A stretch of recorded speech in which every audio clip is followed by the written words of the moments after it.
yang Tuhan mau dalam setiap kehidupan anak-anakmu. Bersyukur buat saudara-saudara kami yang hadir di tempat ini.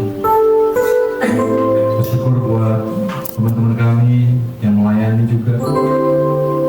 Bersyukur buat anak bina kami di tempat ini juga. Semua menyatukan iman Tuhan kepada Tuhan Yesus.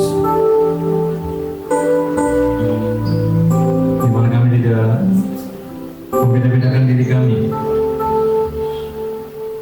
Kami tidak membuat suatu jurang pemisah di antara kami. Semuanya sama adalah anak Tuhan yang diberikan kesempatan, anak Tuhan yang diberikan kepercayaan untuk menyelesaikan tugas kami masing-masing. Terima kasih Bapak. Dan Kau berbicara lagi di tengah-tengah kami pada malam hari ini. Dalam apa yang kami menyampaikan, biar beban ini bisa kubagikan Tuhan buat saudara-saudara kami semua di tempat ini, maupun juga nanti bagi saudara kami yang akan melihat di sosial media. Biar banyak yang dibukakan pikirannya, biar banyak yang kembali memandang Tuhan sebagai Yesus sebagai juru selamat. Hanya itu kerinduan kami Tuhan, untuk menjadi penyambung hati ya Tuhan. Terima kasih Bapak. Kami serahkan doa kami ini ke dalam tangan saja, di dalam nama Tuhan Yesus. Mari yang siap mendengarkan firman sama-sama katakan amin. Beri tepuk tangan dalam hidup. Silakan dulu Bapak Ibu Saudara semuanya. Shalom. Shalom. Oh ya, ada handphone di belakang kayaknya bisa tolong di depan nggak? Ada ya? Ya ini saya bersyukur sekali yang bawakan handphonenya adalah ketua acara ya. Terima kasih Bapak, suatu kehormatan menerima ini. Ya shalom semuanya. Terima kasih buat Bapak, Ibu, Saudara semua yang hadir pada hari ini. Ini merupakan perdana dari persekutuan iman hatiku. Kenapa kami mengadakan ini? Beberapa waktu yang lalu Tuhan tuh kasih beban di hati saya, dan saya bagikan kepada teman-teman. Ada satu kegelisahan yang saya alami melihat kehidupan kita semua. Saya mau nanya sama Bapak Ibu Saudara semua di sini. Bapak Ibu Saudara semua, siapa yang percaya bahwa hari-hari ini adalah akhir zaman, boleh angkat tangan? Ya.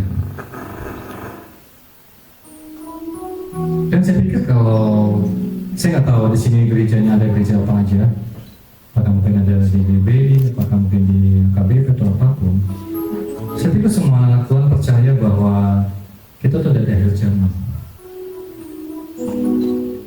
Artinya waktu itu akan segera berakhir. Tapi kita pernah merenung nggak sih? Apakah kita siap sebenarnya kalau benar-benar berakhir? Makanya suatu hari saya mendapatkan suatu ayat di Yeremia pasal yang ketiga 15. Ini jadi visi dari bayi hatiku. Ya. Kenapa saya nggak bikin persekutuan doa, teman-teman? Karena bagi saya di sini kita tidak cuma berdoa. Di sini kita berbagai macam denominasi. Iman kita sama kan? Ya. Kita nggak membawa perbedaan. Kita tidak membawa dogma, doktrin atau apapun. Iman kita sama. Kita sama-sama anak Tuhan Yesus. Dan di sini kita menyatukan iman kita. Dan waktu saya dapat ayat ini, saya melihat ini mungkin bisa menjadi suatu perwakilan dari situasi yang terjadi saat ini. Boleh ditayangkan? Ya, saya bacakan ya. Aku akan mengangkat bagimu gembala-gembala yang sesuai dengan hatiku. Ya. Sebenarnya hatiku itu harusnya sebesar, tapi apa ya? Mereka akan mengembalakan kamu dengan pengetahuan dan pengertian.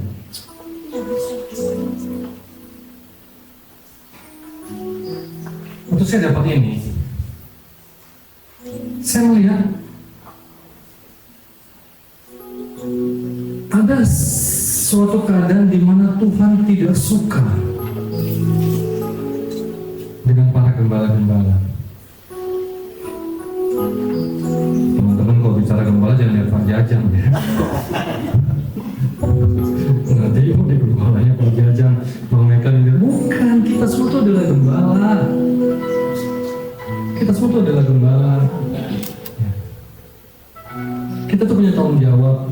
Nggak selamanya kita jadi domba. Begitu kita berjalan, perjalanan kita di dalam mengenal Tuhan, kita tuh jadi gembala.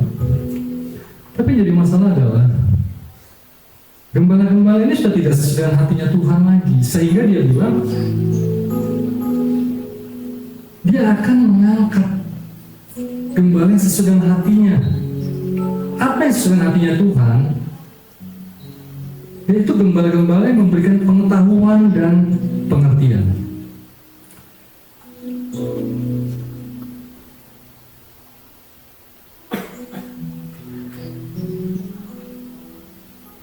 Waktu saya baca ayat itu,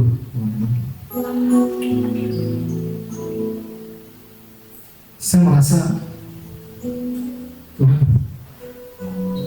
iya, Tuhan kan datang ke dunia itu kan untuk menyelamatkan, bukan untuk memberkati Bapak Ibu Saudara, bukan untuk menyembuhkan, bukan untuk membuat hidup kita itu tercapai apa yang kita inginkan di dunia ini. Tuhan datang ke dunia itu untuk menyelamatkan. Artinya, kalau kita berbicara tentang ayat ini, boleh lihat di Lukas pasal 1 ayat 77, ayat 77. Saya sampai tulis Bapak Ibu Saudara, apa yang menjadi pesan Tuhan. (76) dan 77 boleh ditampilkan. 76 ayat dulu. Ini berbicara tentang Yohanes ya. Tapi Yesus yang mengatakan, dan engkau yang anakku akan disebut Nabi Allah yang Maha Tinggi, karena engkau akan berjalan mendahului Tuhan untuk mempersiapkan jalan baginya. Lanjut, untuk memberikan kepada umatnya pengertian akan keselamatan yang berdasarkan pengampunan dosa-dosa mereka. Saya agak gelisah kenapa sekarang kita tidak diingatkan lagi bahwa tujuan kita adalah untuk memperoleh keselamatan.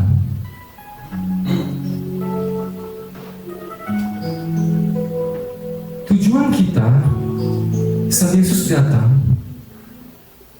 adalah untuk diselamatkan, bukan untuk diberkati, bukan untuk supaya karir kita naik, uang kita bertambah banyak, atau untuk kalau kita pimpinan dari organisasi gitu, umat kita semakin banyak. Saya bilang sama teman-teman dari kemarin, kalian jangan berharap yang datang banyak loh, walaupun kita tetap mempersiapkan dengan baik. Jangan, karena tujuan saya ingin mengingatkan ini akan disebar ke media sosial, untuk mengingatkan kembali kepada anak Tuhan. Sudahkah kita yakin bahwa kita memperoleh keselamatan itu?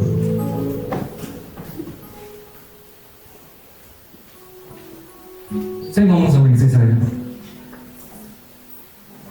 sampai dia moy-moy. Aku merasa kayak Yohanes Pembaptis ya. Jangan-jangan Tuhan mau datang.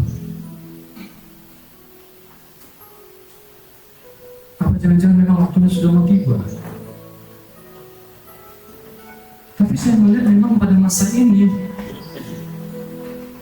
iman kita, pengharapan, kasih kita yang kita pikir itu kita berikan kepada Tuhan, tapi itu tertutup semua, dan kita mengabaikan keselamatan. Seakan-akan kita adalah orang-orang yang paling paham bahwa dengan apa yang kita akan kerjakan sekarang ini, kita kan beroleh keselamatan. Seakan-akan dengan apa yang kita lakukan dalam ibadah kita, dalam pelayanan kita, kita pasti akan selamat.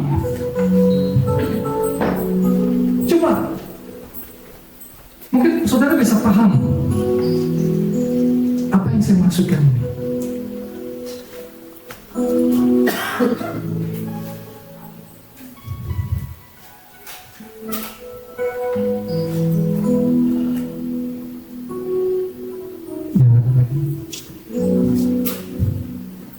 Saudara, seandainya pada waktu lampu mati tadi adalah berakhir hidup kita, cek diri sendiri. Saudara yakin saudara di surga atau di neraka?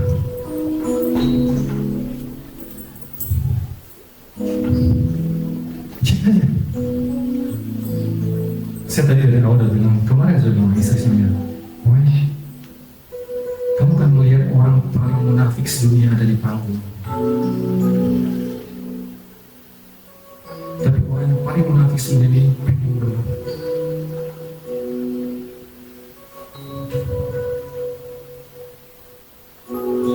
Pengen menyampaikan visi Tuhan.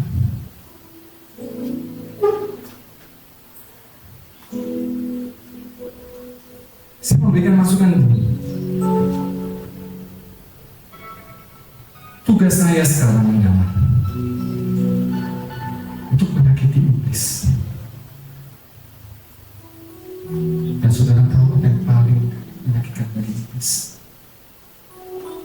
Bisa kita memberitakan jalan keselamatan itu kepada orang-orang. Bisa kita mengingatkan tentang keselamatan itu kepada orang-orang. Stop bicara berkat. Stop bicara uang. Ingatkan keselamatan. Bikin malaikat capek. Pesta terus satu orang bertobat, seluruh malaikat bersorak-sorak, bikin mereka capek. Waktu Yesus ketemu dengan legion ketakutan, apa urusannya? Jangan siksa kami. Untuk dijelaskan kenapa ada kata-kata itu, karena Yesus bermaksud melepaskan legion itu dari orang yang kerasukan itu. Waktu saya baca itu, yang paling menyakitkan iblis adalah saat kita mengingatkan orang kembali tentang jalan keselamatan. Sudahkah kau pegang jalan keselamatanmu? Sudahkah kau yakin dengan keselamatanmu? Bahkan babi pun tidak mau dimasukin oleh legion. Babinya bunuh diri. Tapi berapa banyak manusia yang dikuasai oleh itu?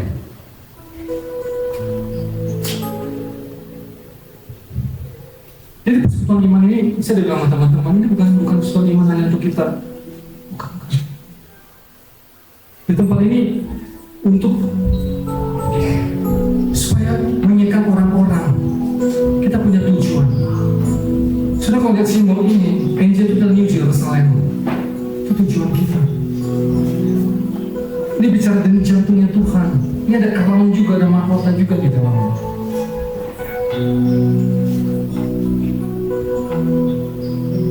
Saya nggak tahu tadi waktu saudara waktu mati lampu, cek pada saat ini kamu lagi memegang apa dosamu? Kau kepahitan? Kau berzina? Kau tamat? Kau serakah? Kau rasis, membeda-bedakan orang? Kau ribut dan dendam? Apa yang terjadi? Kau tadi itu benar terjadi dalam hidup kita semua. Masih bermain-main dengan keselamatan? Masih yakin dengan pujian penyembahanmu? Masih yakin dengan persembahan uangmu? Masih yakin dengan pelayananmu? Masih yakin dengan khotbah-khotbahmu? Masih yakin dengan jam doamu? Masih yakin dengan seabrak-abrak kegiatan rohanimu? Tiba-tiba itu muncul seketika. Nah, kita katakan hanya ada ratap tangis dan retak dingin. Sementara kata sibuk kita meminta berkat dari Tuhan. Kita sibuk ingin diselamatkan. Coba lihat di Markus pasal 5 ayat yang ke-16, boleh ditampilkan.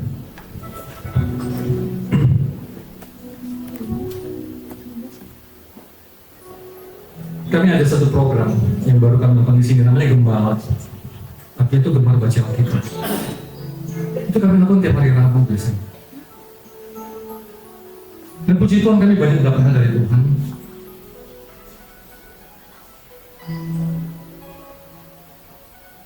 Bukan ini ya, saya mau bersama. Tapi begini,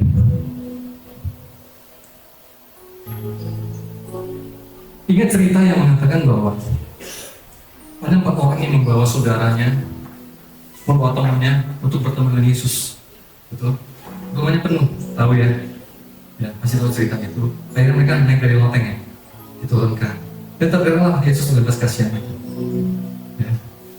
Mungkin teman-teman boleh, yang teman-teman dari teman-teman boleh cari ayat itu di mana.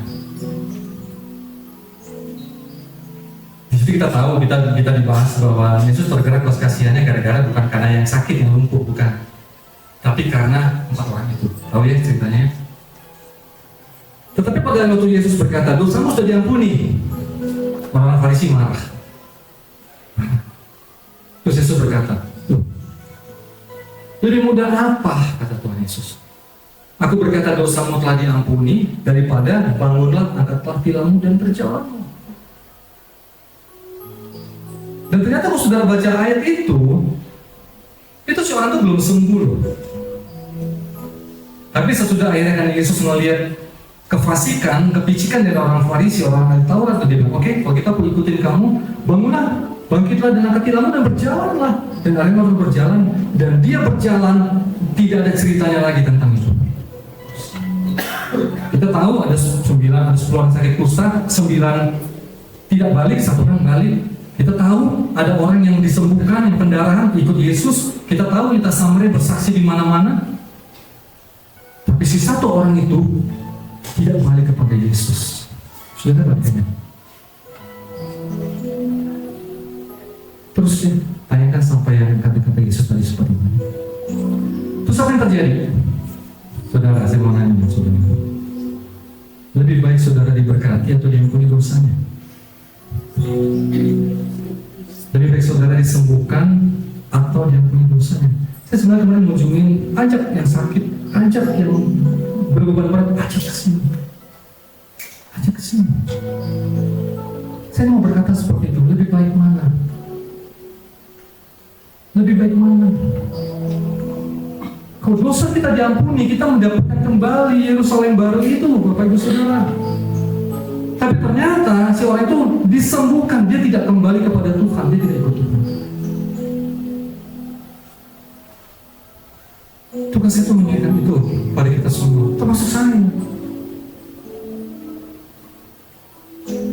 Apa yang terjadi tadi kalau mati lampu itu terjadi dan hidup kita sudah tidak ada lagi? Saya tahu Bapak Ibu Saudara pasti ngecek masing-masing.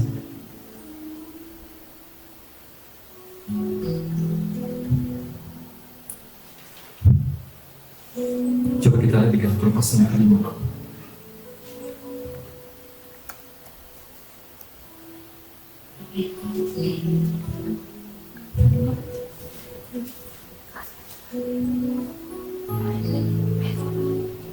Saya bacakan ayat 16 ya. Maksudku ialah hiduplah oleh roh, maka kamu tidak akan menuruti keinginan daging. Sebab keinginan daging berlawanan dengan keinginan roh, dan keinginan roh berlawanan dengan keinginan daging. Karena keduanya bertentangan sehingga kamu setiap kali tidak melakukan apa yang kamu kehendaki.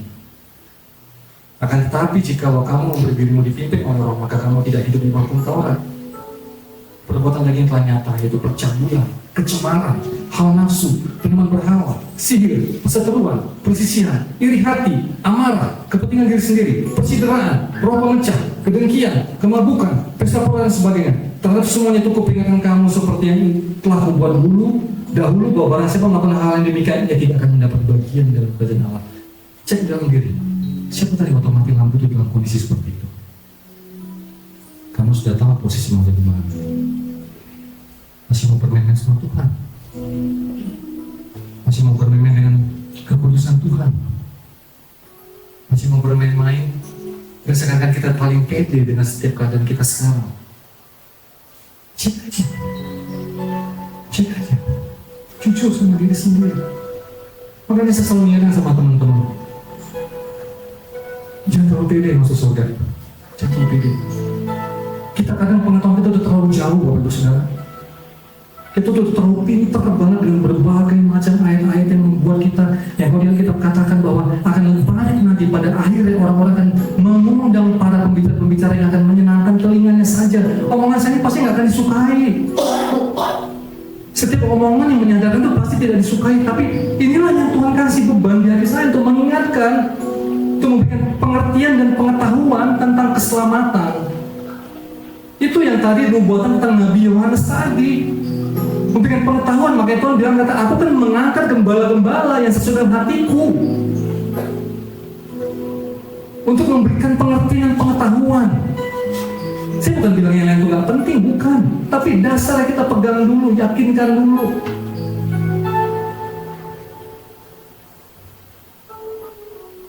Saya bilang sama pemusik-pemusik saya, berapa banyak dari kalian yang mau ibadah benar-benar ada takut dan gentar sama Tuhan? Berapa banyak? Berapa banyak pendeta sekarang mau khotbah benar-benar takut dan gentar sama Tuhan dan dia dalam keraguan-keraguan, aku benar apa enggak ya? Berapa banyak? Bukan kita santai saja, udah biasa semuanya. Sudah menjadi suatu hal yang lazim kita lakukan. Padahal ada salah satu aja di situ, itu sudah merupakan suatu modal di mata Tuhan. Makanya jalan menuju surga itu sempit. Saya selalu ingatkan teman-teman. Saya bilang pada mereka, sebelum kamu baca firman, bacok dirimu sendiri sebelum kamu bacok orang lain. Saya juga begini, saya bacok diri saya. Pedang firman itu pedang bermata dua, betul nggak? Saya bukan berarti mau mematikan harapan Bapak Ibu Saudara, bukan. Mau bersuka cita buat Tuhan, silahkan bergembira, tapi cek hati. Kalau belum beres, bereskan dong. Dan beritakan kabar ini, keselamatan ini kepada orang, biar iblis tersakiti. Saya kadang dulu saya diajari, saya dididik sama para pendoa. Salah satu pendoa bilang, hati-hati kalau kita mau pelayanan berurusan sama setan, jangan lupa doa tutup bungkus oleh darah Yesus. Kalau nanti kita kena serangan baik. Biasanya mau berkata nih, kalau ada para pendoa di sini, maafkan saya, kenapa kamu takut diserang balik? Kenapa? Sebenarnya tahu nggak alasan saya bikin tempat ini? Saya bilang sama istri saya sudah bosan kita dalam keadaan diam diserang terus sama setan. Berapa kali kita diserang sama setan yang kita gebukin Tuhan? Kita berdoa sesuatu, minta sesuatu nggak dikabulkan sama Tuhan, karena memang hidup kita belum benar. Tapi yang kita salahin Tuhan, kenapa kau gak jawab doa saya? Kita masih menyimpan amarah sama orang lain, takkan sama istri, atau sama suami, atau sama mertua, atau sama siapapun rekan pelayanan. Dan kita minta Tuhan, aku minta karirku, aku minta pekerjaan, aku minta jodoh, dan gak dijawab.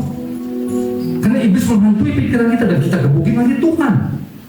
Dan jelas yang musuh-musuh kita itu adalah si iblis, tapi dia kita abaikan. Saya bilang sama istri saya, stop sebelum. Diam aja, kita digebukin. Diam aja, kita disakitin sama setan. Sekarang saya bilang sama saya akan jalankan persekutuan ini. Bukan untuk memegang penuh anugerah ataupun saya pribadi, tidak, sama sekali tidak. Saya dapat visi ini buat saya ingatkan kepada semua orang. Ya. Dan saya tahu setiap kabar kelepasan yang saya beritakan, iblis menderita. Selama ini kita yang menderita terus disiksa sama dia. Selama ini kita yang menderita terus dihantui dengan segala pikiran cabul, tidak senonoh, pikiran kekerasan, angkara, ketamakan, keserakahan, dan banyak lagi. Tadi kita udah baca dengki dari hati itu nggak bisa. Dan saya mau bagikan satu hal di sini. Saya bukan satu di sini. Saya mau baca Seven Deadly Sins. Itu anak saya udah menggunakan. Saya bilang sama dia, Ziko, hari ini saya mau bicara tentang Mammon. Kenapa? Saya bilang, kenapa bukan Lucifer? Atau kenapa bukan Beelzebul? Karena Mammon itu bisa menghasut kehidupan anak Tuhan. Dan mereka tidak sabar. Saudara tahu, kalau kita ada kuasa kegelapan ya, kita ibadah, kita pasti enak. Kalau kita pemarah, kalau kita ada orang emosional, kita pendendam, itu masuk gereja itu pasti enak. Tapi saya udah ngamatin, kenapa ya kalau orang yang cinta uang? Mereka aman-aman saja. Mereka bisa menari, bergembira, bersuka cita. Tapi tidak suka orang. Kita lihat. Kita lihat Matius pasal 9 ayat 23.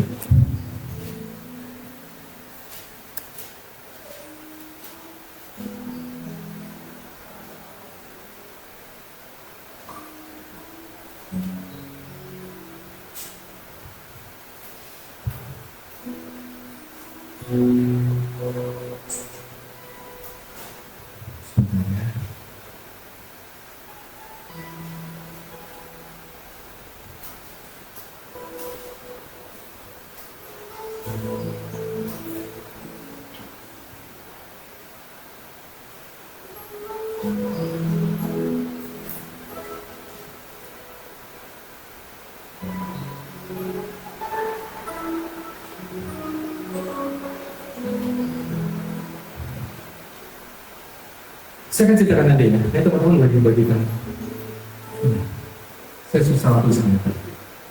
Ceritanya begini. Nah, saya hanya begitu.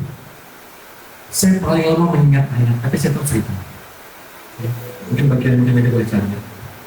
Yesus didatangin oleh orang kaya, yang muda yang kaya, betul?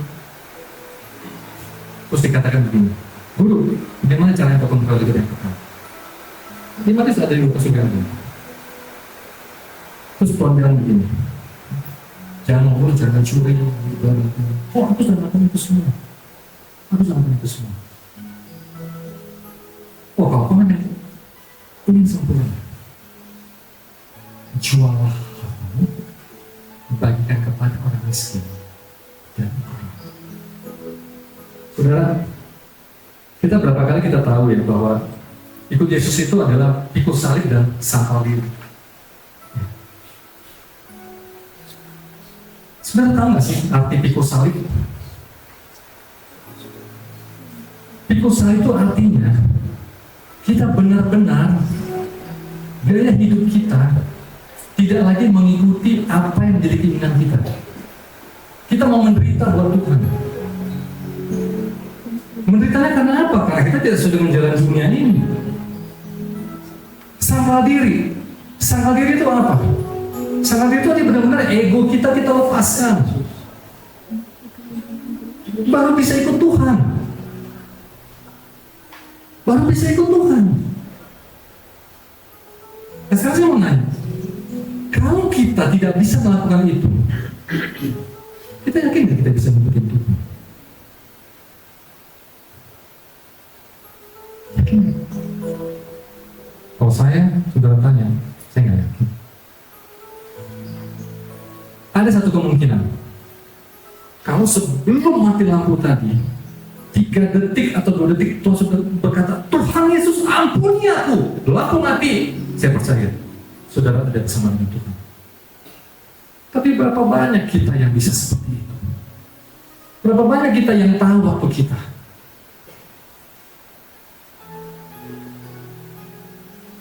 Anda bisa tahu dengan Tuhan. Kenapa yang terjadi dengan anak muda itu? Dia sedih hatinya. Yesus berkata pada murid-muridnya, dia sedih karena banyak apanya. Makanya ada yang mengatakan lebih mudah seekor onta masuk ke lubang jarum daripada orang kaya masuk ke surga. Dan kekayaan itu adalah mamon. Adalah mamon. Dan Yesus katakan seperti ini. Ada 2 tuan di Lukas 16 ayat 13. Betul baca.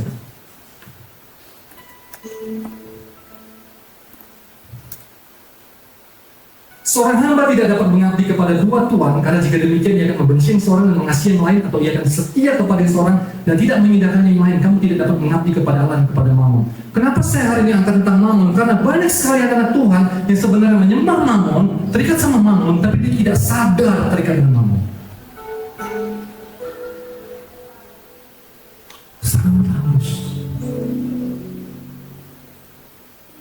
masuk di dalam gereja Tuhan, masuk dalam kehidupan hamba-hamba Tuhan. Saya ada seorang pengalaman, saya memperhatikan, kenapa ya? Kenapa? Kenapa kita kalau para pengusaha itu diberkati, kita pun pengen ikut-ikutan juga. Sehingga kita melayani bukan lagi untuk melihat jiwa, baik yang melayani full timer maupun pengusaha. Ya pengusaha pun bukan untuk jiwa. Karena Mammon menguasai. Tadi orang saudara baca di Galatia tadi dikatakan tentang penyembahan berhala. Dulu saya berpikir penyembahan berhala itu penyembahan berhala ya. Kalau dulu mungkin nenek moyang kita animisme dan yang lainnya dan segala macam, saya pikir itu tidak. Sekarang Mammon masuk ya untuk kita semua. Kita pengen diberkati, kita pengen kaya. Doa kita pun pengen diberkati, bukan pengen selamat lagi. Kita melakukan apapun untuk diberkati. Kita baca Alkitab supaya firman-firman itu ada yang bagus tertempel di dinding kita. Sebetulnya memberkati. Siapa yang pelajari Mammon itu kan? Artinya tuh dewa yang disembah pada masa dulu. Di Mesopotamia juga ada. Itu dari bahasa Arami, Mammona. Artinya itu tentang uang, artinya itu ada keserakahan. Makanya Yesus katakan gitu, hanya dua Tuhan. Bukan Beelzebul yang dikatakan antara Tuhan dengan Beelzebul, tidak Mammon. Makanya saya bilang sama anak saya, Beelzebul juga masih kalah sama Mammon. Nah Beelzebul, orang ini kuasa Beelzebul, dia tahu, dia panas. Ibadah dia akan panas. Hadirat Tuhan akan membuat dia panas. Tapi saya mati, kalau dikuasai oleh Mammon, dia bisa bersingkat memuji-muji Tuhan. Suka cita. Itu hebatnya Mammon. Itu hebatnya Mammon. Nah, saudara tahu Yesus katakan tidak boleh ada dua, cukup salah satu aja. Kalau kita tidak ikut Tuhan, otomatis itu tidak akan ada lagi menjadi sumber utama mata kita. Itu juga kebalikannya.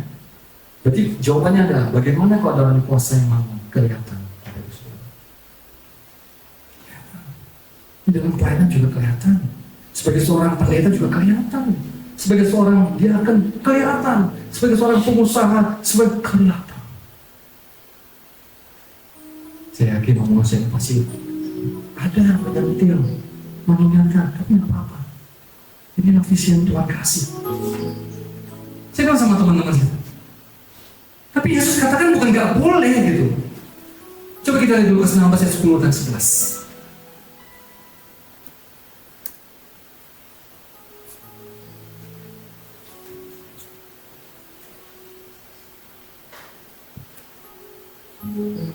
Barang siapa setia dalam perkara-perkara kecil, ia setia juga dalam perkara-perkara besar. Dan barang siapa tidak benar dalam perkara-perkara kecil, ia tidak benar juga dalam perkara-perkara besar. Jadi jika kamu tidak setia dalam hal Mammon yang tidak jujur, siapa yang akan mempercayakan kepadamu harta yang sesungguhnya? Dan jika kamu tidak setia dalam harta orang lain, siapa yang akan mengenakan hartamu sendiri? Mau seabrek apapun uangmu, sebesar apapun uangmu, sebanyak apapun uangmu, kekayaanmu, propertimu, depositomu dan segala macam, itu adalah perkara kecil. Tentunya perkara kecil. Tapi berapa banyak anak-anak Tuhan? Saya nggak bicara orang tidak mengenal Tuhan. Itu bisa diomongin lagi. Tapi berapa banyak anak-anak Tuhan? Gaya hedonisnya yang ada di luar sana. Para selebritis, orang terkenal semuanya dengan gaya mereka. Mereka berhak silakan. Mereka nggak memakai imannya. Ya, berapa banyak anak Tuhan yang memakai Alkitab, memakai kehidupan doanya, memakai kehidupan ayat-ayat yang luar biasa. Tapi ternyata perkara kecil itu dijadikan perkara yang besar bagi dia.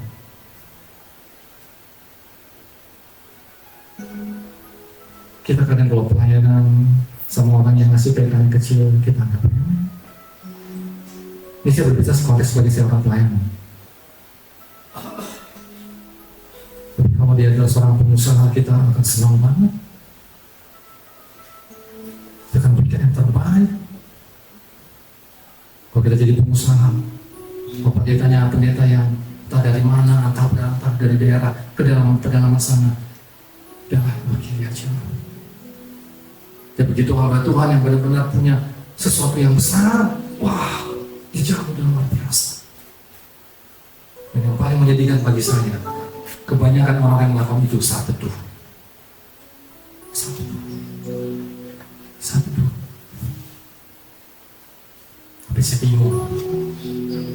Roh Kudus kemana ya? Apa sih yang dibaca? Kalau tadi saya dengar gak seteduh, saya udah maklum. Seteduh. Dia gak sadar. Mama menguasai. Matanya ditutupi oleh selubung. Seperti Musa itu turun dari gunung Sinai. Saking berkilauannya dikasih selubung. Mereka mengatakan, hati orang berbalik kepada Tuhan, maka selubung itu akan diangkat daripadanya. Kuncinya berbalik kepada Tuhan. Makanya kalau misalnya ada yang sakit di sini, kalau ada yang sakit di sini, saya nggak akan tumpang tangan kepada Bapak Ibu Saudara. Satu aja, sama seperti tadi, lebih baik dosa diampuni atau mengalami kesembuhan. Tapi orang yang sembuh itu tidak balik lagi kepada Tuhan. Kalau saya baca ayat itu, mendingan saya yang pertama, lebih baik, my God, dosa diampuni. Oh ternyata saya menjadi kaya Tuhan. Ternyata pelayanan saya tetap gak dipandang sebelah mata, dipandang sebelah mata orang Tuhan. Ternyata saya tetap ngos-ngosan selalu setiap bulan tuh mikirin uang apa. Yang penting dosa saya diampuni.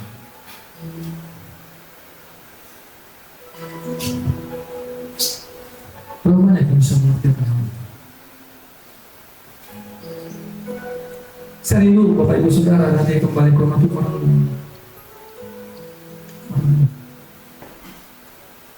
Ini omong saya bukan buat saudara ya, saya juga.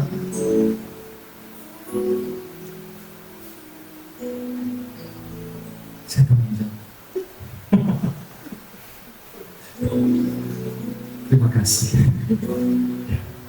Tapi di saya masih 10 menit lagi. Ya, Bapak Ibu.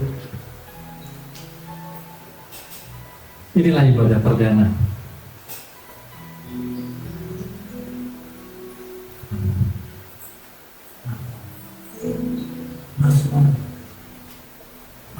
Sebelum kehidupan anak Tuhan, kita bangga tentang ibadah kita itu mewah. Kita nggak peduli itu hadir atau enggak. Yang penting orang-orang bos-bos itu datang. Dan yang lebih celaka lagi saat bos-bos itu datang, kita tidak mau menyampaikan mereka tentang Islam. Kita takut dan kita tersinggung, dia tidak akan mau datang lagi.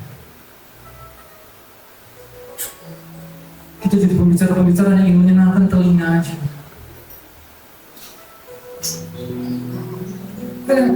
Saya tadi baru ngomong sama diri saya, wah kamu ngerasain gak sih? Kita tuh kayak buru-buru ya. Kayak buru-buru ya. Saudara pasti melihat banyak ketidaksempurnaan di sini. Iya, kayak diburu-buru. Saya bilang lagi, apa memang Tuhan mau datang? Saya tuh sekarang ingin buru-buru, ingin terus menyampaikan kabar ini. Hari ini mau. Mungkin Bapak Ibu Saudara ya, kesulitan iman kami ini akan dilakukan setiap 21 hari sekali. Saya mau mendapatkan inspirasi dari Gabriel. Pada saya berdoa, dan dia dihalangi doa-doanya sampai Gabriel datang. 21 hari kemudian. 21 hari. Saya tidak peduli orang mau datang apa, makanya kita bilang on time. Kalau Bapak Ibu Saudara ngeliat kami Natal, biasanya udah kasih tahun 15, tapi datangnya jam berapa? Mulainya jam berapa? Makanya saya bilang, rekam petakan ini, sebarkan ini. Ingatkan orang-orang, tugas kita itu sakitin iblis. Saat kau memberitakan kabar keselamatan kepada orang lain, dan buat dirimu, kau menyakiti iblis. Jangan kau saja yang disakiti oleh iblis. Jangan kau saja yang disiksa sama dia. Siksa dia juga. Sampai Tuhan menolong kita. Saat kita sakit, beritakan juga kabar keselamatan. Jangan alasan aku nunggu sehat dulu. Atau orang-orang pelayanan aku nunggu damai sejahtera dulu. Mau kapan damai sejahtera? Baru di jalan aja kau bertingkah sama orang, kau nggak bisa memberitakan Injil di sini. Dituduh sama dia. Mana pantas? Kapan? Sampai kita bertobat. Bertobat. Hanya itu kuncinya bertobat. Ibrani pasal 4 ayat ke-6. Ini ayat terakhir sebelum Angel telepon saya. Berapa menit lagi Angel? Kita cocokin waktu kita. 10 menit. 5. 5. Oke. Sesi 2 menit sama saya. Apa ya? Oke, boleh pasal 4 ayat 6. Jadi sudah jelas bahwa ada sejumlah orang akan masuk ke tempat perhentian itu, sedangkan mereka yang kepadanya lebih dahulu diberitakan kabar kesukaan itu tidak masuk. Karena apa? Saat saudara mendengarkan Injil ini, saat saudara mendengarkan berita ini, saat saudara mendengarkan firman ini, Anda kembali pilihan mau taat atau tidak. Saya juga bukan orang yang kepedean, wah semuanya kan. Saya nggak ada urusan dengan itu. Saya nggak ada urusan. Urusan saya hanya ingin menyampaikan, yang tadi kata Tuhan, memberikan pengertian dan pengetahuan apa itu keselamatan. Tapi Alkitab sudah jelas katakan, bahkan kalau dilanjutkan itu tidak ada hukum yang menentang itu. Tidak ada hukum yang menentang itu. Hanya yang taat. Dan kalau bicara taat 100%. Di saat kita berkhotbah, kita nyimpan kepahitan di sini, percayalah kau sudah tidak taat. Saat kau jadi well sini, kau berjingkrak-jingkrak di sini, tapi saat kau menyimpan suatu iri hati, kedengkian, kau sudah tidak taat.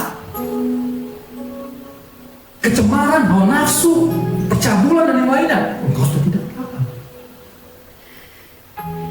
Ketamakan, keserakahan, kesombongan, kau sudah tidak taat. Makanya berat, masuk surga itu berat. So, berat banget. Saya suka bilang sama teman-teman saya, sebenarnya ya, bersyukur banget loh. Kemarin kita ada rekan kita, rekan pelayanan yang baru meninggal, ya Tuhan, masuk Vietnam, waktu juga seperti itu. Saya bilang, sebenarnya orang-orang yang menjelang dia meninggal, dirawat di rumah sakit itu termasuk orang-orang beruntung, saya bilang. Kenapa saya bilang begitu? Karena selama masa-masa itu akan banyak orang mengingatkan dia tentang kebenaran, betul tidak? Akan datang kita bisikin. Kalau kita tahu dia ternyata punya dendam sama orang, kita ampun sama Tuhan. Dan kadang-kadang orang itu mungkin dengan salah satu punya kesan yang matang, mungkin. Jadi nanti kita mau seperti itu. Lain. Cuma masalahnya biayanya gede. Biayanya gede. Sebenarnya paling enak kita itu kena serangan jantung. Biayanya ya gede. Lagi tidur bisa kok selesai. Cuma masalahnya adalah nggak ada kesempatan. Berapa banyak yang benar-benar waktu doa mau tidur benar-benar sungguh-sungguh tuh, wah ampuni aku sepanjang hari ini dari dosaku, kesalahan ampuni. Berapa banyak? Berapa banyak? Berapa banyak Tuhan ampuni dosaku sepanjang hari ini Tuhan Yesus ampuni. Yang ada untuk orang bersih hati dulu masih punya masalah sama Tuhan. Besok masih ada. Dia bilang begitu. Kita tadi kan mati mampu. Itu saya sengaja langsung. Istri saya nggak bisa kasih tahu ya. Cuma saya tahu mati mampu. Saya mati mampu. Anak tuh hidup berakhir. Masuk surga pada menyimpan sedikit dan sedikit lagi menghamirkan seluruh adonan. Kau sudah tahu jawabannya. Masih bangga dengan kerohanianmu? Masih bangga dengan kehidupanmu? Dengan jabatanmu? Dengan kekayaanmu? Dengan kekayaan, dengan kehormatan kita semua? Masih bangga? Ya kan? Bertobat. Tapi terus bertobat, beritakan kabarnya kepada orang lain. Jadilah jangan sia-sia akhir zaman. Mulai ajarkan pengertian yang benar. Jangan lagi anggap kesamaan itu sebagai basic. Jangan. Itu yang paling penting. Paling penting. Maksudnya basic itu bukan cuma dasar aja. Ini keseluruhan. Keselamatan itu keseluruhan di dalamnya. Baru ada berkat, kesembuhan, dan yang lainnya gitu. Tapi dilingkarin sama yang namanya keselamatan. Baru berarti kesembuhan kita. Baru berarti namanya berkat kita. Baru berarti kita semuanya harta kita. Baru berarti semuanya. Dan kalau itu terjadi, kita pasti berubah. Yang kaya pasti tidak akan membeda-bedakan yang miskin ataupun yang kaya. Dia nolong, dia akan menggunakan mamon yang tidak jujur itu. Dia akan menggunakan mamon yang tidak jujur itu. Yang kita katakan. Untuk menolong banyak orang. Sampai kita katakan, bahkan sampai nanti mamon itu tidak dapat menolong lagi, maka dia akan memperoleh harta sesungguhnya di surga. Artinya apa? Di saat kita selesai, Kan orang nggak bisa ngomong, udah selesai. Tapi kita mempunyai harta di surga. Tapi kalau kebalikannya, Mama tuh menguasai kita. Sama orang kaya, kita akan jadi orang penjilat. Kita menjadi orang yang pilih-pilih. Sama orang yang tidak kaya, di bawah kita merendahkan mereka semua. Kita menjadi orang yang pelit. Kalau kita tidak ada kepentingan di situ, kita tidak pernah mau menolong orang. Tapi kepentingan kita besar, kita akan berani berbuat kita tolong orang. Kalau orang itu benar-benar bisa mendatangkan keuntungan bagi kita, kita berikan yang terbaik. Tapi kalau orang itu tidak memberikan keuntungan, padahal jelas Yesus katakan, barang siapa yang melayani orang yang paling hina ini, dia sama dengan melayani aku. Ada juga ayat yang mengatakan, kalau engkau berbuat baik sama orang yang bisa membalas kebaikanmu, di manakah upahmu? Kita tahu ayat itu, tapi kita tepis semuanya. Kenapa bisa kita tepis? Mau untuk mata kita. Akan bisa kita firman Tuhan berbicara itu. Bapak saudara, bukan saya ini, Pak. Tadi ngomong sama si saya, hubungan tangan. Sekarang tinggal saya potong dulu sama Tuhan. Maka saya juga adalah orang yang bertobat. Maka saya juga adalah orang yang meracuk firman Tuhan untuk saya juga. Saya nggak mau ada yang meracuk, tapi itu sudah selesai. Saya mau menangis.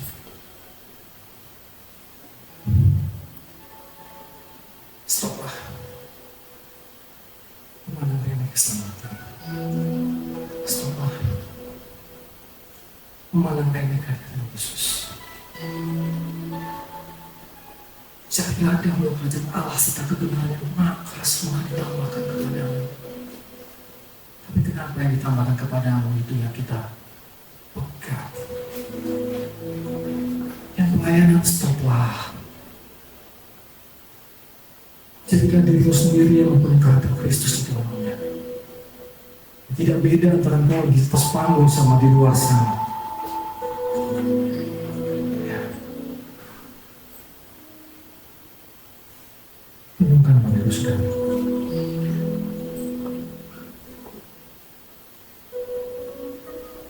Renungkan. Bereskan.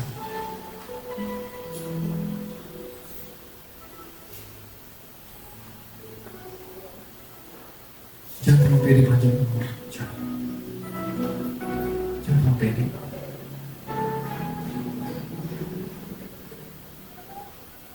Jangan terlalu pede kau tuh berkira di mata Tuhan. Waspada. Berjaga-jaga. Jangan jadi 5 gadis yang bodoh. Jangan. Saya minta Roh Kudus ini berbicara di hati kita semua. Maaf, saya bukan minta. Saya bukan orang bisa menurut Roh Kudus.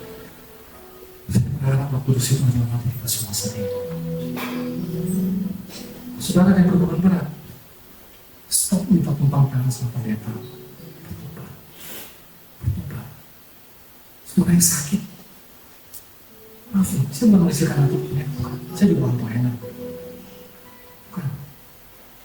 Langsung sama Tuhan. Bertobat. Tapi siap, kepada Tuhan, dosamu diampuni. Terima. Itu jauh lebih baik daripada Tuhan jauh doa. Tapi kalau Tuhan jauh dua-duanya silakan. Tapi jadilah seperti wanita yang melelahkan, yang dapat kesembuhan ikut Yesus. Jadilah satu orang yang kena kusta, jadi sembuhkan ikut Yesus. Jadikanlah seperti wanita Samaria, dia mendapatkan sesuatu apa yang hidup dia mengalir, dia ikut Yesus. Jadilah para wanita Maria Magdalena, yang 7 roh dilepaskan darinya, di depan kelepasan ikut Yesus. Untuk apa? Itu gak apa-apa. Tapi kalau disuruh pilih salah satu, pilihlah dosamu yang penuh. Itu jauh lebih berharga daripada yang lain semua. Pejamkan mata.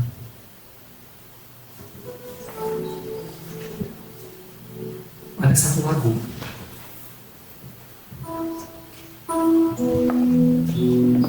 untuk saya benar-benar kembali dan benar-benar sungguh-sungguh mengandalkan Tuhan.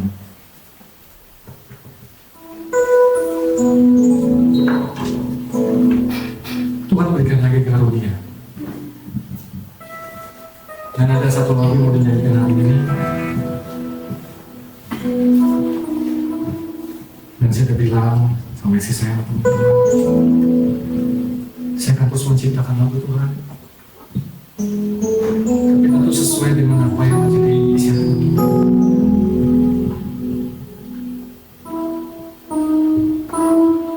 Lagu ini, setiap lagu yang akan diciptakan, saya rindu itu untuk menjamah hati.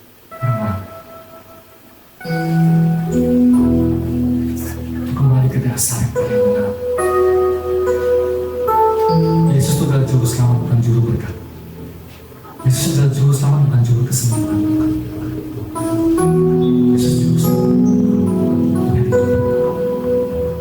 Dan kalau memang ada keselamatan, terjadi ketaatan. Dan kalau ada ketaatan, pasti ada pertobatan. Tidak bisa lepas dari itu semua.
masa kini pun masih banyak yang tidak percaya sama Paulus, juga rasul palsu. Tapi dia tidak peduli. Dia tidak peduli. Dia bilang, aku hanya ingin mengenal Yesus yang dulu di belakang itu merupakan sampah semua. Apakah kejelekan, apakah kemasyhuran, apakah jasa, apakah kerugian, nggak penting. Yang menjadi keinginan Tuhan ini mengenal Tuhan lebih lagi. Dan tidak mungkin mengenal Tuhan tanpa pertobatan, saudara. Tidak mungkin. Tidak mungkin. Mau kamu bersujud sampai tebal lutut kamu, tapi kalau kamu tidak bertobat, tidak mungkin kamu bisa mengenal Tuhan. Selamanya kau akan rasis, selamanya kau akan membeda-bedakan orang miskin dan orang kaya, selama-lamanya kau akan selalu sombong saat kau diberkati, engkau mengalami minder saat engkau tidak diberkati. Selamanya kita akan ada iri hati saat ada orang yang maju. Kita mulai merendahkan orang lain. Kita berperang dengan doktrin kita, dengan kepercayaan kita. Gak mungkin kita bisa mengenal Tuhan kalau kita tidak bertobat. Kita pikir pertobatan itu adalah awal kita mengenal Yesus. Pertobatan itu setiap saat, setiap hari. Minta ampun itu setiap hari. Dulu saya pernah dikatakan oleh guru-guru saya senior saya, dikatakan, jangan, kalau kamu udah kemarin minta ampun, jangan minta ampun lagi sesudahnya. Kalau kamu minta ampun sesudahnya, seakan-akan kamu tidak percaya bahwa kau sudah diampuni. Dan saya dulu percaya itu. Bukan. Minta ampun setiap waktu adalah bukti kerendahan hatimu. Bukti kerendahan hatimu. Kalau memang kita sudah diampuni sama Tuhan, puji Tuhan. Tapi buktikan kerendahan hatimu dengan selalu mengingat bahwa aku ternyata sudah diampuni oleh Tuhan. Tidak perlu lupakan itu. Bukan berarti kita tidak percaya kita sudah diampuni. Bukan. Kerendahan hati. Tuhan suka orang yang rendah hati. Setiap saat minta ampun. Bagaimana kalau lampu mati tiba-tiba saat kau tiba di rumah dan hidupmu berakhir? Bertobat. Kalau memang kau percaya akhir zaman sekarang, bertobat. Yang suami istri yang ribut, yang punya masalah, bertobat. Yang tidak baik dengan anak-anaknya, bertobat. Bertobat. Mungkin itu menjadi penyebab sakitmu tidak sembuh-sembuh. Mungkin itu menjadi penyebab berkat itu tidak pernah terbuka dalam kehidupanmu. Jalan itu tertutup terus dan tertutup terus, baru terbuka sedikit, tertutup, baru ada rezeki sedikit, terbang bersayap.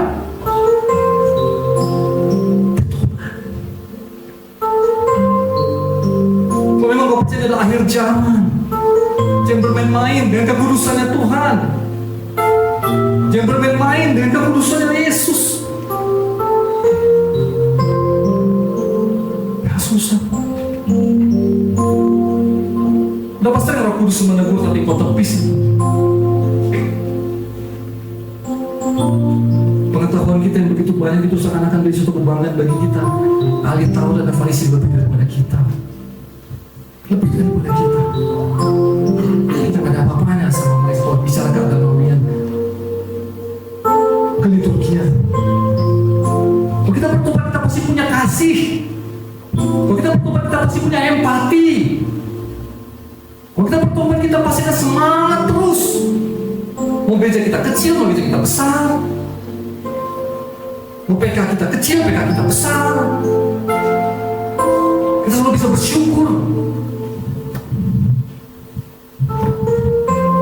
Jangan main-main dengan keselamatan. Cukup sudah. Segala pengetahuan-pengetahuan, pengertian-pengertian yang selama tidak membawa kita kepada keselamatan. Cukup sudah. Bangun lagi. Kenapa ada kata lain mengatakan kasih mula-mula? Harus tidak ada kasih mula-mula. Kenapa ada kasih mula-mula? Karena kita sudah tidak bertobat. Awalnya doang kita bertobat. Kalau kita bertobat setiap saat tidak ada kasih mula-mula. Kasih Yesus selalu ada. Semangat kita selalu ada. Dan itu pasti akan terpancar. Saat kau bermain gitar akan terpancar. Saat kau mau jadi WL akan terpancar. Saat kau berkhotbah akan terpancar. Saat kau jadi pengusaha berusaha akan terpancar. Saat kau di mana pun berada akan terpancar. Kasih Tuhan. Karena hatinya Tuhan menyertai kita dengan besar. Bapak, aku sudah menyelesaikan tugasku. Sekarang kembali lagi tinggal kami semua. Bagaimana respon kamu?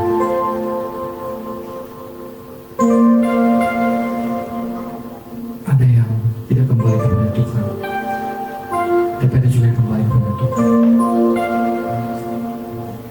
Satu jiwa itu berharga di mata Tuhan. Tapi aku berharap Tuhan, Kau bisa memberikan pengertian kepada kami semua, supaya keluar dari tempat ini kami mengingatkan kepada saudara kami, apakah orang tua kami, kakak adik kami, apakah suami atau istri kami, atau teman-teman kami, untuk mengingatkan mereka kembali. Ayo, mulai lagi dengan cara beribadah yang benar kepada kita. Sungguh-sungguh, tidak sungguh-sungguh. Untuk kerinduan aku dan teman-teman kami semua dari PI ini Tuhan. Roh Kudus Kau berbicara. Engkau berbicara. Ampuni aku juga kalau ada perkataan-perkataan aku yang keluar bukan dari kehendak Tuhan. Ampun. Kau tahu hatiku Tuhan. Dan aku sedih melihat gereja-gereja Tuhan sekarang ini. Aku sedih Tuhan. Aku sedih Tuhan. Aku ingin balik jiwa diselamatkan. Kami ingin balik jiwa diselamatkan. Termasuk kami sendiri. Kami ingin iblis menderita. Saat dia melihat pada anak Tuhan disandarkan. Karena peperangan kami sama dia tidak akan pernah berakhir. Sampai penghakiman itu nanti akan tiba. Jadikan kami sebagai anak Tuhan yang pemberani, yang tidak takut sama kebenaran dan firman Tuhan. Terima kasih. Kau akhiri pembicaraan firman pada hari ini. Aku serahkan doa yang telah terlalu saja dalam Tuhan Yesus. Amin. Tuhan Yesus memberkati saudara. Terima kasih.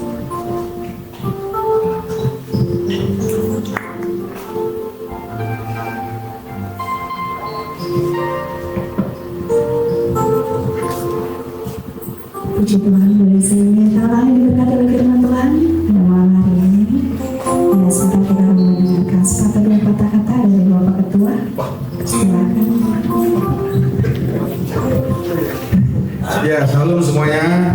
Selamat malam ya. Terima kasih untuk Bapak Gembala di Lembang. Terima kasih untuk kesempatan waktunya, sudah menyempatkan waktu. Terima kasih untuk semua ibu-ibu, bapak-bapak yang telah menyempatkan waktunya untuk hadir dalam persekutuan iman hatiku ini. Ya, kami rindu untuk 21 hari ke depan kita bisa berkumpul lagi di tempat ini dan mendengarkan firman-firman Tuhan berikutnya. Terima kasih. Sekali lagi Tuhan Yesus memberkati.